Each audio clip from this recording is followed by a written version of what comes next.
What's up, nerds? My name's Corey Bergeron. You're watching Corey Bergeron Recordings, and we're back with a brand new video. In our last video, he made $81,434 on Fiverr in 2023. We had several comments from individuals who gave Fiverr a shot, but they weren't getting any traffic to their profile. That is what inspired this video.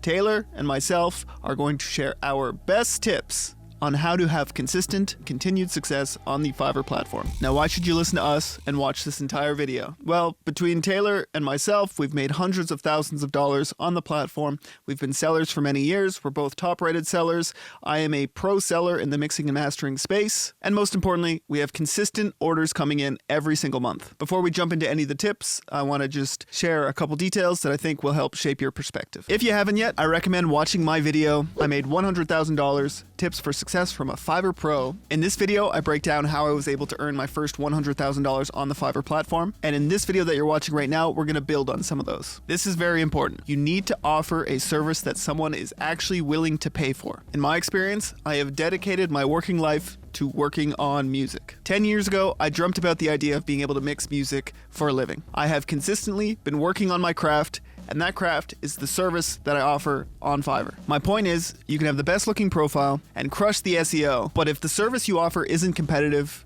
then it's all for nothing. Also, it's important to understand this. Fiverr is a business. They're also a publicly traded company. They make the majority of their revenue off that 20% commission that they take off each order. Fiverr's algorithm is designed to take potential buyers and connect them with the seller that is going to give them the best experience. Another way to word this is, if you make Fiverr more money, they will bring you more buyers. And this transitions us into our first tip. Be dedicated to building your profile. I believe in order to find success on Fiverr, you need to have a long-term focus and be dedicated to investing time and effort into building your profile. If you're just looking to make a quick buck, I don't think you're gonna like what I'm about to say. The reality is Fiverr is likely to be saturated in whatever niche you want to be working in. You have to find a way to please this algorithm to find success. Successful profiles are built review by review. Getting traffic and getting that ball rolling is the biggest challenge. And once you have it rolling, you need to keep it rolling. That's the whole game. So how do you do that? In my experience, when I first started selling on Fiverr in 2020, I would underprice my gigs so people would be attracted to buy them, and then I would provide quality service, get the review, and that's how I started building my profile. You've probably heard similar advice before. But what I think is important is you need to start raising your prices as soon as you have a couple reviews. I recommend this for two reasons. Number one, when you're pricing your gigs at rock bottom prices, you're going to attract the worst clientele, and they will ruin your life. The second reason is perception is important. And if people want quality, they are generally willing to pay for it. If your gig is significantly underpriced, a buyer may not take it seriously. You may be asking, when should I raise my prices? What should I be raising my prices to? And the truth is, it takes a little bit of experimenting. I've always operated on raising my prices in relation to demand. Whenever I've felt that I've had too many projects on the go for a consistent period of time, I will raise my prices. So far, this all seems pretty straightforward and pretty obvious, but this is how you have to look at it. Would you be willing to sell your services for $10 today, knowing that in 2 years you could charge $500 for the exact same service? That is an example of that long-term focus that you need to have. If you believe in yourself, you offer a quality service that someone is willing to pay for, and you are dedicated to building your profile, you can make this a reality. Fiverr is always evolving, and it is your job to stay on top of it. Over my time being a seller on the platform, Fiverr has changed quite a bit. It feels like every month they roll out a new product or a new way to personalize your profile. It's important to see these changes as opportunities. Whether it's creating a brand new gig in a new category or giving your profile a facelift, by doing it, it can give you a competitive edge in a sea of sellers that can help you get that ball rolling. And remember, that is the hardest part. The biggest challenge is getting that ball rolling. I remember when Fiverr rolled out the Sellers Plus program, and I didn't hesitate to sign up for it. This gave me insightful analytics into what buyers were searching for most. I use this info to optimize my gigs. When these buyers are searching, they're going to start seeing my gigs. I remember when I did this, it had a dramatic effect on how many people started reaching out and how many people I was able to convert, and it got the ball to start rolling. I have no doubt that Fiverr will continue to evolve in many different ways, and it is my responsibility as a seller to keep my account current and to always be evolving with the platform. It's important to quote effectively so that you don't resent yourself and every person you work with.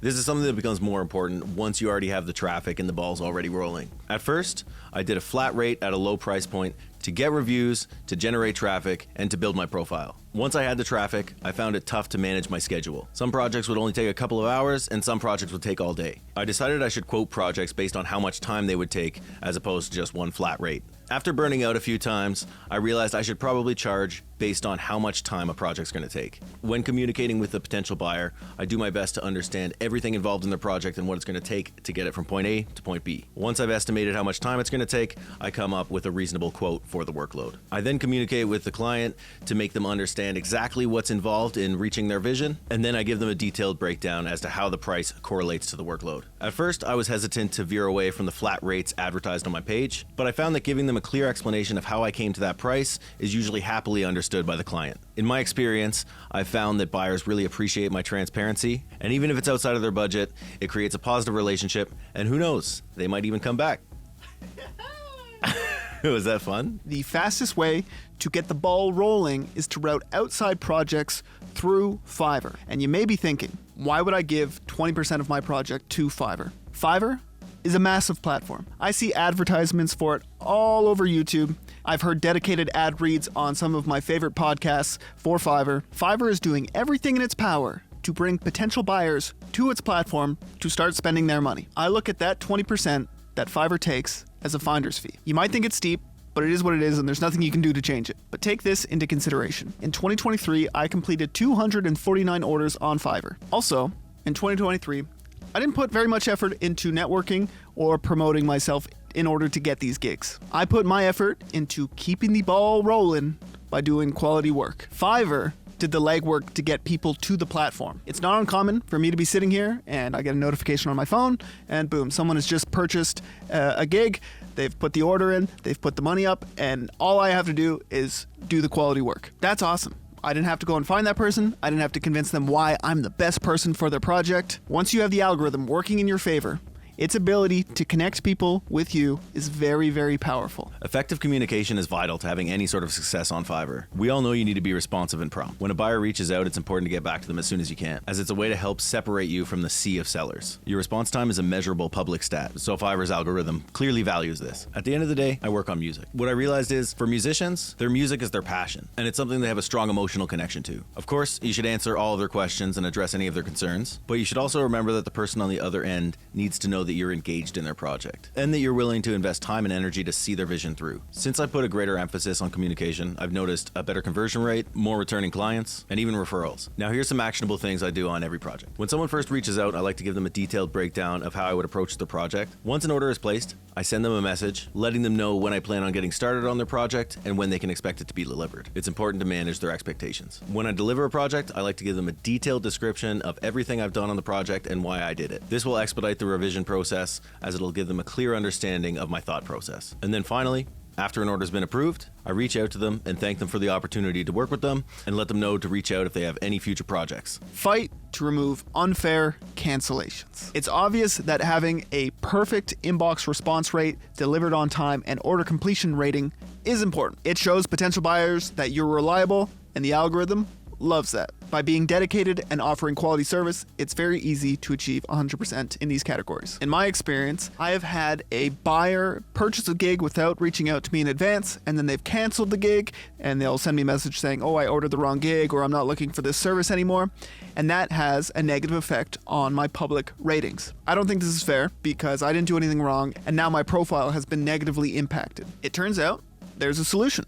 I've had success going to the Fiverr Resolution Center, creating a ticket and asking them if they can make that specific order not affect my public ratings. Generally, a real human looks over the order and then they're reasonable and they say, yeah, there's nothing you could do in this situation, and they're able to remove it. If you don't do that, you're going to have that stain on your profile for 60 days. It's very easy, it doesn't take very long, and in my experience, it's usually removed within 24 hours. Here's an even crazier example. I was hired to mix a song. I mixed the song. I deliver it. The buyer says that they're unsatisfied with the mix, not because it was a bad mix, but it was just a different creative direction than what they wanted. They didn't give me an opportunity to revise the mix. I messaged them saying, hey, I'm happy to change it if you can give me some feedback. But they said there was too much that they don't think it would be possible, and they just want to cancel the order and hire someone else. They were very kind, and everything seemed amicable. So I reached out to the Resolution Center and I said, hey, would it be possible to not have this order affect my order completion rating, as well as would I be able to be compensated? Because I did technically spend the time, I did everything that was asked of me, and I tried to offer a solution, but the buyer was unwilling to take those steps. And believe it or not, I actually still got compensated and it didn't affect my profile.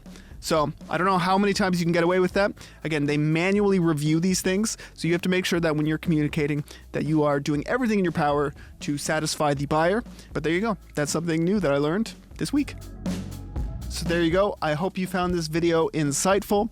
If you found any value in it, I would appreciate it if you took the time to hit the subscribe button. We're trying to hit 10,000 subscribers this year. I think it's realistic. I think it's doable. And we'd really appreciate it if you press the button. If you have any questions for us, you can leave them in the comment section down below, and I will do my best to get back to each and every one of them. Best of luck on Fiverr. You can do it, but you got to be dedicated. Thanks for watching.